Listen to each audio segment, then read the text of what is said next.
Hi there and welcome to the Open Air Mission YouTube channel. Joining me today is Mike Mellor. Mike's been in Christian ministry for over 35 years. He's pastored several churches in the UK and also worked as an open air mission evangelist.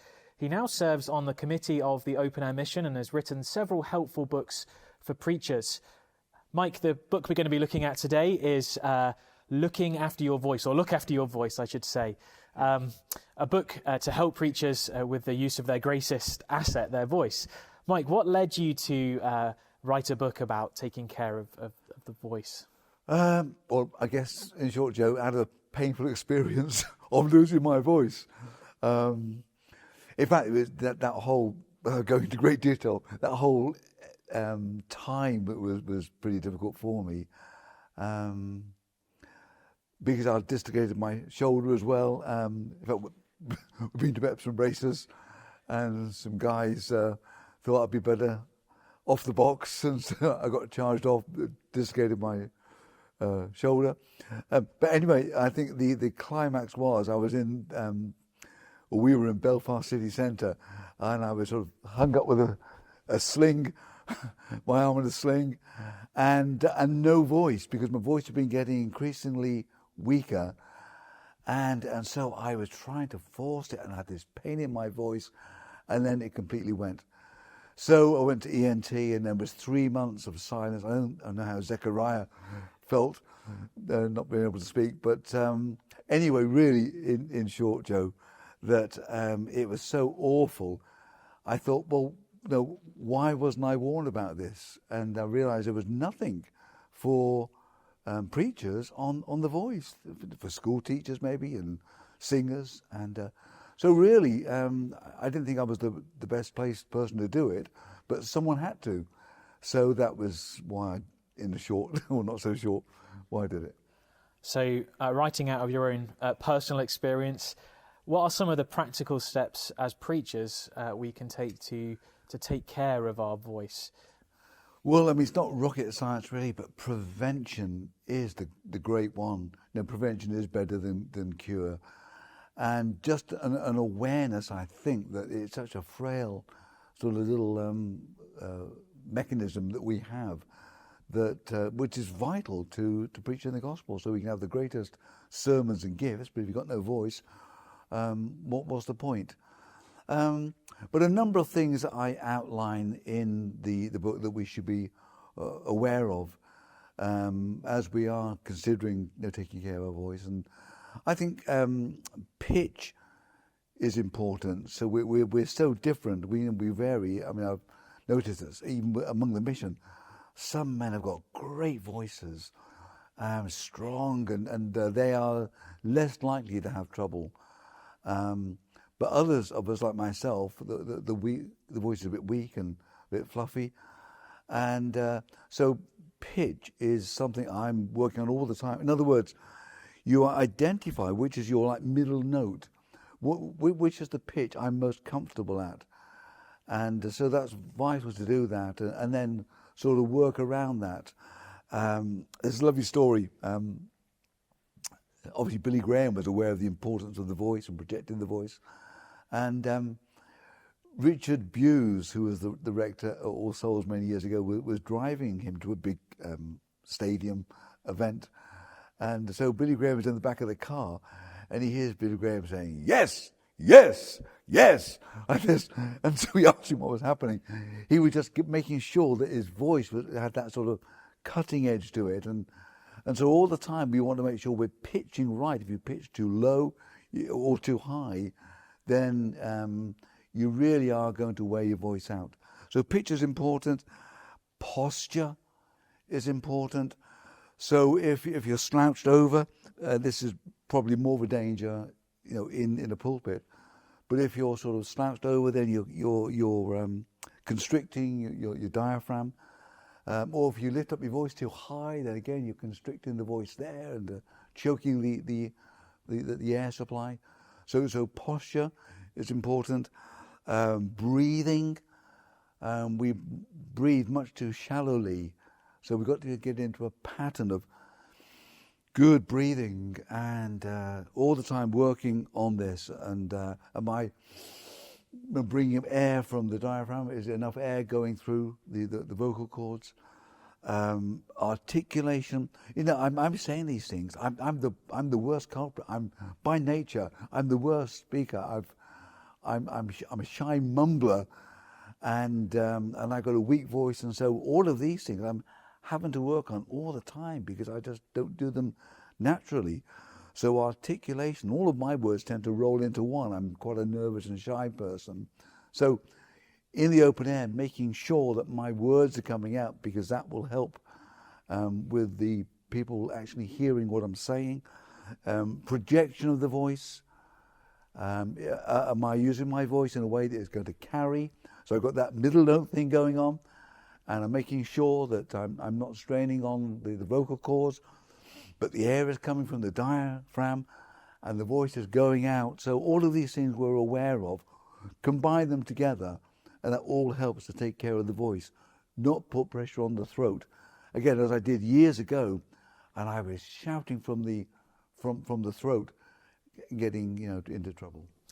It's interesting, some of those things that you mentioned that are helpful for protecting your voice actually also feed into probably good preaching, things like diction, making sure we pronounce our words correctly, yes. and also breathing.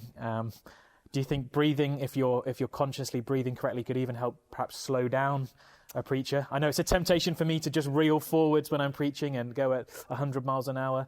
How do those things fit into preaching generally? Yes, well, it will relax us as well. People have breathing exercises just for relaxation. But certainly we automatically tend to be shallow breathers. So we're not getting enough air coming through.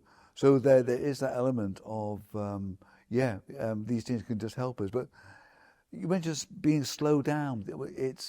We then have like a machine gun kind of delivery. It's hard for the hearers to hear, and it's not good for us too. So have a pause, slow down, and so all that helps to the more natural delivery. But when we're nervous, we forget those things. And but so again, it's the awareness thing. We're going back to the awareness all the time. Am I aware of my voice? Am I aware how I sound? And so these things are important. Now, you talked really a lot about consciously preparing before you go and preach. Yes. If we're going into the open air to preach, maybe there's someone watching and they've got maybe a half an hour drive. Maybe they spend some time in prayer beforehand, and then they go to their location, they set up. How do you consciously prepare so that you're not just anxiously rushing into preaching and falling into those traps that you've mentioned? Yeah. What does that look like in your life? Well, warming up exercises are vital. In fact, I'll start earlier in the day, so my poor wife hears me in the shower doing these. Nothing great, but just making sure that you're starting off slowly and quietly. But you, again, getting back to my fluffy voice, I need to have an edge to my voice, a cutting edge, which I don't naturally have. So I need to make sure that even from the start of the day, I'm doing that. And maybe if you've got others travelling with you, you won't get chanced in the car to do that. Now, in the book, at the back, I've got a voice specialist giving lots of exercises that you can work on to help the voice and to develop the voice. But certainly the minimum is that before we preach, our voice is in a good place and that we actually have some kind of resonance there. Sometimes when I preach in the open air, my voice is struggling afterwards. I sit down for dinner with the family in the evening, and it's quite a struggle to have a long conversation. What would you say to someone who struggles after they've preached? Maybe they feel their voice is weak after that point. What should we do about that? Well, I think the sign that your voice has been battered shows that you've overused it. And so if we just back up a bit, and certainly with preaching, preaching indoors and outdoors, the danger indoors, even in a pulpit, is that that we just get a microphone clipped on us. And so we're relying on the microphone rather than the voice projection. That's a great danger. This has been a curse in a sense. So we're not projecting our voices. So that's a danger that we can do damage by just relying on the mic. Outdoors, we got to be aware of our location. So we got to choose the location very carefully. And sometimes we've got no choice, but we need to have something that we can get the sound bouncing off. So there are buildings nearby. Because if we don't have that, the voice is just going out into this great void and we can't tell how loud we're preaching. Add to that a busker that's set up, and you really got no idea just what kind of volume you're doing. So try and in that setting, try not to be in competition with the busker. It might be wise just to tract at that. Sometimes we try and compete, and again, without going off subject, but it's a distraction. Sometimes it's not just the volume, it's the distraction, all these various noises that make it difficult. So don't try and compete with that. But to get back to your question, so after you've had a tough time, rest is important. We got to rest the voice, however, whatever form that takes. But to try and preach again when you feel that your voice is again, the signs, that it's scratchy and rough sounding. Rest is vital. Now, Mike, you talked about resting your voice. What would you say to somebody who has perhaps rested their voice, but they're still struggling? There's still kind of a strain in their voice. What should a preacher do then? Yes, you get those signs where the voice is a bit, scratchy and a little bit sore. So if that's continuing, then you might need to go to the doctor and get referred to an ENT specialist because you might be doing damage to the vocal cords. It could be a contact ulcer or even nodules there. Because these little vocal cords, if you see a picture of them, they're almost like curtains that open and close that produce the sound. And certainly my trouble is I had a contact ulcer, and if you can see these curtains, the curtains were jagged, and so the sound was bad, and besides being painful. So get medical help. Now, Mike, every preacher's different. Some men have got more naturally stronger voices. Some men are gifted to preach, say in the open air or in the pulpit, but struggle with their voice in terms of its natural volume. What would you say to a preacher to encourage them in how they can develop their voice? Yeah. Firstly, I would say don't be discouraged by the fact that you do have a kind of a soft voice, because God uses different people to reach different people. But certainly we can do something about developing the voice. I mentioned my own voice being a bit, fluffy. And Tozer, A.W. Tozer, famous preacher, writer, years ago, he had a weak voice, really, and so he did a couple of things. He bought a copy of Milton's Paradise Lost. He would go down to his church and set it up, and he would work on getting the voice stronger. He even would blow up balloons. He carried some balloons in his suitcase with him. And so he would do all these kinds of things to help with the breathing and the voice projection. So these are the kinds of things. I think I read somewhere about he would go down to the sea when it was the waves are coming in and sort of raise the voice. So all those kinds of things we can do to strengthen the voice. And certainly regular preaching is good. I find that if I've not preached for a couple of weeks, maybe we've been on holiday and then come back, beware of that, because you've built up that voice with regular preaching.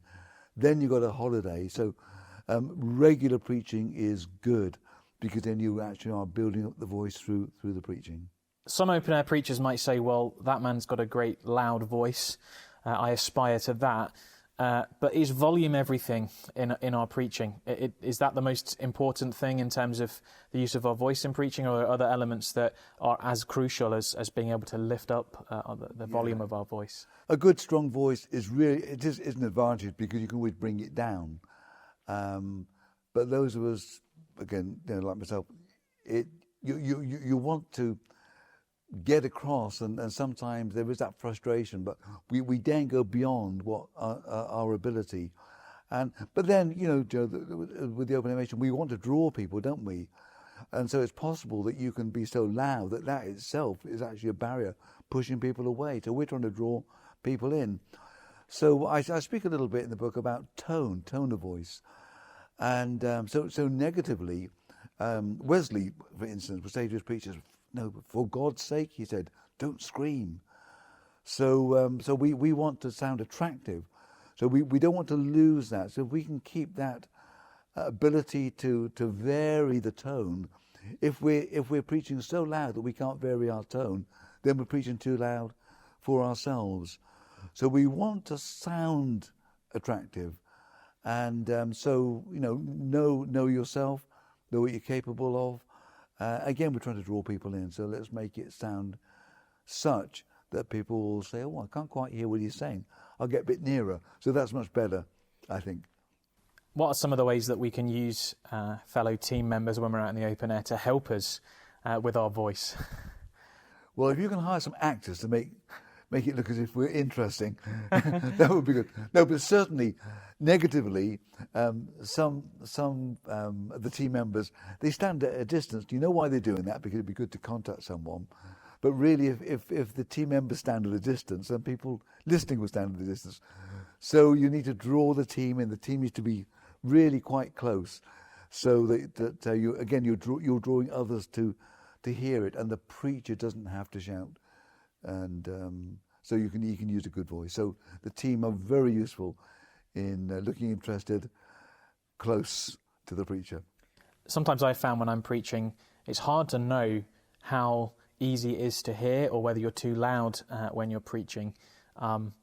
Is feedback from others on the team, is that something that can be useful? How should we encourage that? I think that's always good. That we do work as a team, don't we? And you speak the truth in love, and that's the thing. No matter how long we've been doing this, it's always difficult.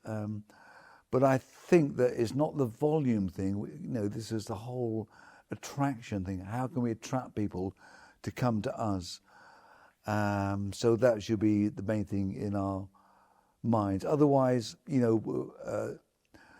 haven't mentioned amplification, but as a mission, Joe, we have a policy of discouraging people to use amplification.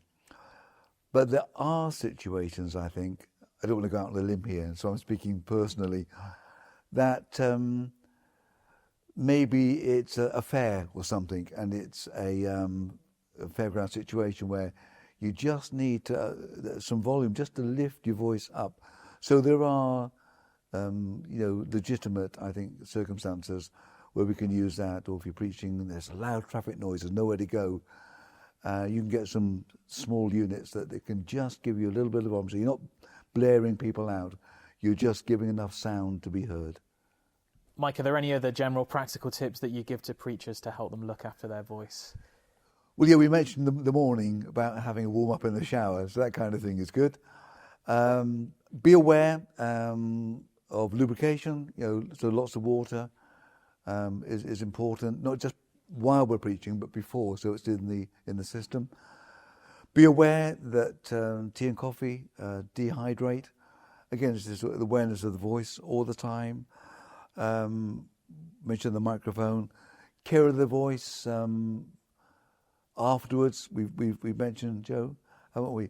But I think it is that awareness. I don't want to mention the word too much, but really, it's just that constant realization that I've got to take care of this fragile equipment that God has given to me.